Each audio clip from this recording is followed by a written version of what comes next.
मैं अपना हाथ पेशानी तक लाते उसे आदाब किया। इसके मुंह से बेसाख्ता निकला, वाकई लड़की हो या कोई दैवी? मैंने वहीं खड़े जवाब दिया, दीवी हूं और आज अपने दास से खिदमत लेनी है। मुजफ्फर की उम्र यही कोई 40 के आसपास रही होगी। सलीके से कटे बाल, सादा कुर्ते पाजामे पर वास्कट, आंखों में अजीब सी संजीदगी थी, मगर बोलते वक्त लहजे में मिठास। प्रोफेसर ने तारुफ करवाया, ये है ज़ोया, हमारी खास दोस्त, और ये है मुजफ्फर, इमिग्रेशन कंसल्टेंट। मुजफ्फर ने तहजीब से सर हिलाया। प्रोफेसर ने शीशे की मेज की तरफ इशारा किया, जवाइंदी कंपनी। इस रात सिर्फ बातें नहीं हुई, वहां एक ऐसी कशिश थी जो अल्फाज से बड़ी थी, वरना लफ्जों में बियां करती। हमने देर तक मौसीकी सुनी, बातें की, हंसे। कमरे की रोशनी मध्यम थी। मैं थक के चूर हो चुकी थी। वो रात मेरे लिए एक ऐसा खुशगवार तजर्बा था जिसे मैं कभी नहीं भूलूंगी। वक्त का पता नहीं चला कब सुबह हुई। जब मैं निकली तो जिस्म थका हुआ, रूह सरशार थी, और दिल में ये फैसला लेकर चली थी, ये राज मेरे और उस शब के अंधेरे ही में रहेगा। मजीद को कभी न बताऊंगी। 3 दिन बाद एक अनजान नंबर से कॉल आई। अस्सलाम अलैकुम ज़ोया साहबा, मैं मुजफ्फर बोल रहा हूँ। प्रोफेसर के यहाँ मुलाकात हुई थी। अगर बुरा न माने तो सोचा हाल चाल पूछ लूं।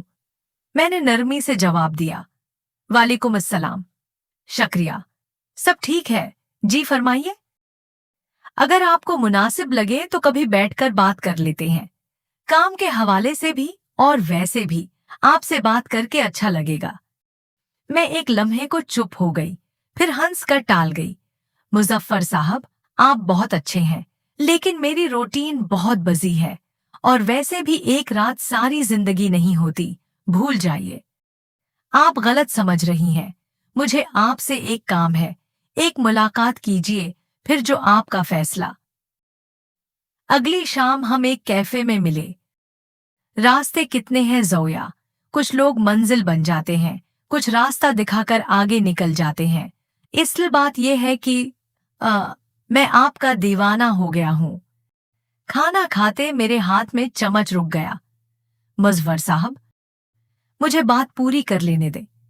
वो आहिस्ता आहिस्ता बोलने लगा।